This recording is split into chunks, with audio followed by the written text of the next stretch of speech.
ഇപ്പോൾ സാമ്പത്തിക വിദഗ്ധയായ Mary George കൂടെ നമ്മോടൊപ്പം ചേരുന്നുണ്ട്. ശ്രീമതി മേരി ജോർജ്, ഈ സ്വർണത്തിൻ്റെ വില ഇനിയെങ്കിലും കുറയാനുള്ളൊരു സാധ്യതയുണ്ടോ? നമുക്കറിയാം, ഈ വ്യാപാര യുദ്ധം ആയിരുന്നു ഒരു കാലത്ത് നമ്മൾ ചർച്ച ചെയ്തുകൊണ്ടിരുന്നത് എങ്കിൽ ഇപ്പോൾ ഈ വെനസ്വേലയിലെ പ്രതിസന്ധി അടക്കം ഈ സ്വർണ്ണവില ഉയരാനുള്ളൊരു സാഹചര്യത്തിലേക്ക് കാര്യങ്ങൾ എത്തി നിൽക്കുന്നുണ്ട്.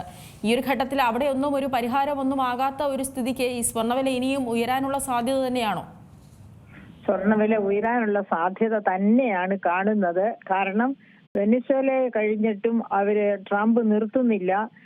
മറ്റ് പല മെക്സിക്കോ തൊട്ട് പല ഡെൻമാർക്ക് അങ്ങനെ പല രാജ്യങ്ങൾക്കും മുന്നറിയിപ്പ് കൊടുത്തിട്ട് നോക്കിയിരിക്കുകയാണ്. അത് മാത്രവുമല്ല, ഇറാനുമായിട്ടും ഒരു സംഘർഷഭരിതമായ അവസ്ഥയാണ് മുന്നോട്ട് പോകുന്നത്. അപ്പൊ ആകെപ്പാടെ ട്രംപിനെ തന്നെ ലോകത്തിലെ പരമാധ്യക്ഷ നേതാവാക്കി മാറ്റണമെന്ന മോഹത്തോടു കൂടിയാണ് മുന്നോട്ട് പോകുന്നത്.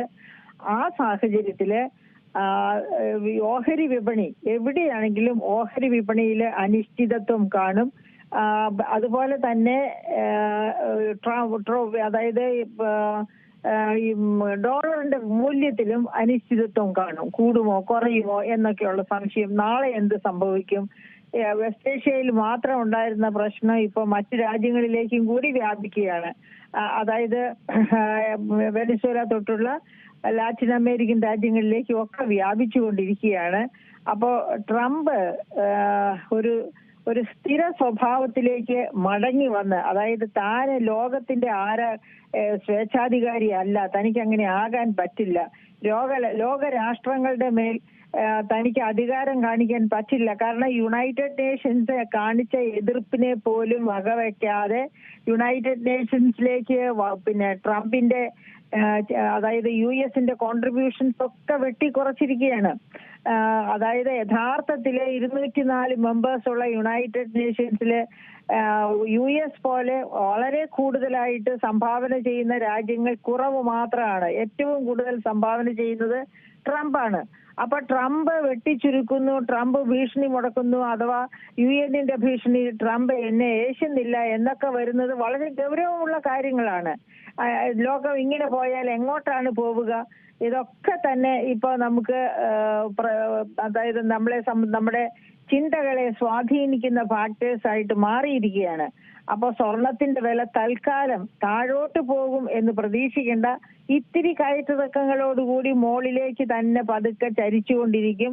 അധികം താമസിയാതെ, അതായത് ഈ വർഷത്തിന്റെ ആരംഭത്തിൽ 2026 ആരംഭിക്കുമ്പോൾ തന്നെ ഇതേപ്പറ്റിയൊക്കെ വളരെ വ്യക്തമായിട്ട് അറിയാവുന്ന വേൾഡ് ഗോൾഡ് കൗൺസിലും ഒക്കെ പറഞ്ഞത് ചിലപ്പോൾ 1.25 ലക്ഷം രൂപ വരെ സ്വർണത്തിന്റെ വില ഒരു പവന്റേത് പോയേക്കാം എന്നാണ്. ആ തരത്തില് മുകളിലേക്ക് തന്നെ പോകുന്ന ഒരു അവസ്ഥയാണ് ഇപ്പോൾ നമുക്ക് കാണാൻ പറ്റുന്നത്. കാരണം യുണൈറ്റഡ് നേഷൻസ് ഇടപെട്ടിട്ട് പോലും ട്രംപിനെ മെരുക്കാനാകുന്നില്ല എങ്കിൽ, ട്രംപ് ഏകാധിപത്യ സ്വഭാവത്തോടെ തന്നെ മുന്നോട്ട് പോകുന്നുവെങ്കിൽ, ട്രംപ് എവിടം വരെ പോകുന്നുവോ അവിടം വരെ കുറെ പ്രശ്നങ്ങൾ ഈ പറയപ്പെട്ട സ്വർണ്ണ വിലയിലുള്ള കയറ്റം പോലെ മറ്റു പ്രശ്നങ്ങളും ഉണ്ടായിക്കൊണ്ടിരിക്കും. അയാൾക്ക് മൂക്കുകയർ ഇടുന്നവരെ ഒന്നുകിൽ അമേരിക്കക്കാര് അയാൾക്ക് മൂക്കുകയർ ഇടണം, അല്ലെങ്കിൽ യുണൈറ്റഡ് നേഷൻസ് നവജീവൻ തേടി ട്രംപിനെ തളയ്ക്കണം. അങ്ങനെ അതായത് നവജീവൻ തേടാൻ പാടില്ല.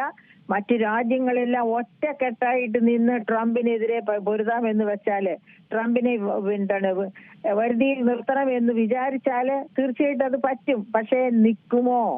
അതാണ് പ്രശ്നം. ഇപ്പൊ തന്നെ നമുക്കറിയാം, പാകിസ്ഥാനൊക്കെ ട്രംപിന്റെ ചെരുപ്പ് നക്കുന്ന പരുവത്തിലാണ് നിൽക്കുന്നത്. എന്ത് പറഞ്ഞാലും ട്രംപ് പറയുന്നതിന് അനുകൂലിക്കുന്ന രീതിയിൽ.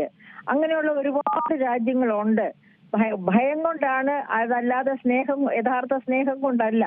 അപ്പൊ അങ്ങനെയൊക്കെയുള്ള ഒരു ലോകക്രമത്തിൽ സ്വർണത്തിന്റെ വില ഇനിയും മുകളിലോട്ട് പോയേക്കാം. പക്ഷേ എവിടം വരെ പോയാലും പിന്നെ അത് തിരിച്ചു വരും. 1 ലക്ഷത്തിന്റെ താഴെ വന്ന് സെറ്റിൽ ചെയ്യും തൽക്കാലത്തേക്ക് എന്ന് തന്നെയാണ് ഞാൻ വിശ്വസിക്കുന്നത്. സൂചിപ്പിച്ചിരുന്നു ഈ 1.5 ലക്ഷത്തിലേക്ക് വരെ ഈ സ്വർണത്തിന്റെ വില എത്തിയേക്കാമെന്ന്. നമുക്കറിയാം, ഈ 2025 അവസാനത്തോടെയാണ് ഈ 1 ലക്ഷത്തിലേക്ക് ഈ സ്വർണത്തിന്റെ വില എത്തിയത്. അത് പറയുന്നത് പോലെ ഈ 2026 ഒരു അവസാനത്തേക്കൊക്കെ എത്തുമ്പോൾ ഈ സ്വർണത്തിന്റെ വില എത്രത്തോളം കൂടാനുള്ള ഒരു സാഹചര്യമാണ് നിലവിൽ നോക്കുമ്പോൾ കാണുന്നത്?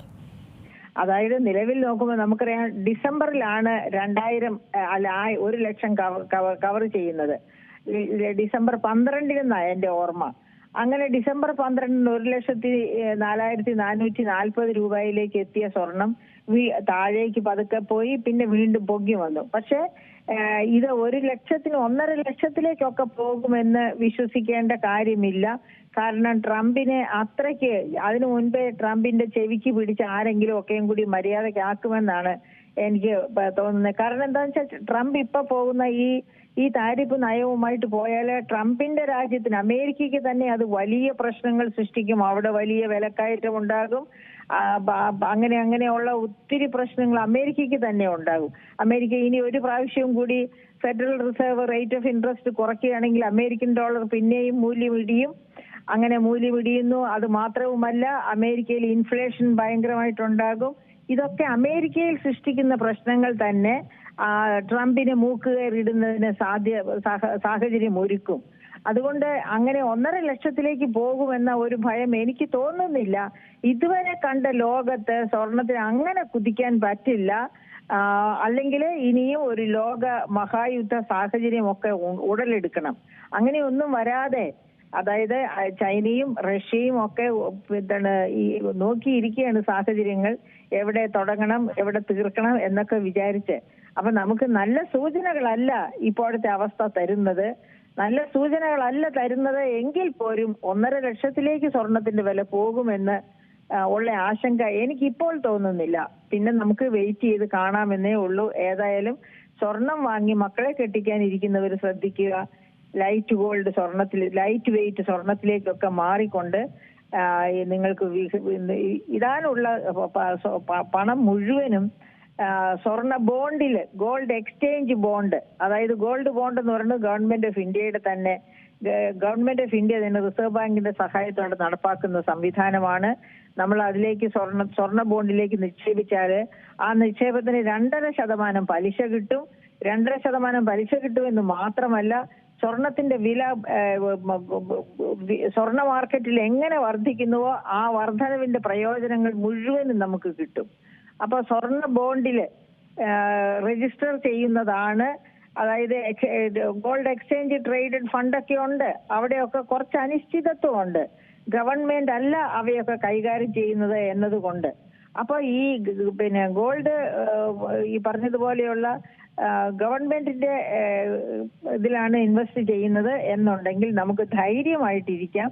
കിട്ടേണ്ടത് കിട്ടും. ഗോൾഡ് ബോണ്ടില് നിശ്ചയിച്ച് ഇട്ടാല് 2.5% പലിശ എന്ന് പറയുന്നത് കൃത്യമായിട്ട് കിട്ടുന്നതാണ്.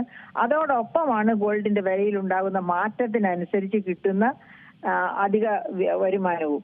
അപ്പം അങ്ങനെ അത് നമുക്ക് നഷ്ടത്തിലേക്കല്ല, തീർച്ചയായിട്ടും അത് ലാഭത്തിലേക്ക് തന്നെ കൊണ്ടുപോകും. അപ്പൊ മക്കൾക്ക് സ്വർണം ഇട്ട് കെട്ടിക്കുന്നതിന് പകരം ഇങ്ങനെ വല്ലതൊക്കെ സഹായം ചെയ്ത് വല്ലതും ചെയ്യാനാണ് ശ്രദ്ധിക്കേണ്ടത്. ശരി, വളരെയധികം നന്ദി ശ്രീമതി മേരി ജോർജ് ഈ ഒരു ഘട്ടത്തിൽ പ്രതികരിച്ചതിന്. ഏറ്റവും പുതിയ വാർത്തകളും വിശേഷങ്ങളും വിരൽ തുമ്പിലറിയാൻ സീ മലയാളം ന്യൂസ് എല്ലാ ഡിജിറ്റൽ പ്ലാറ്റ്ഫോമുകളിലും ലഭ്യം.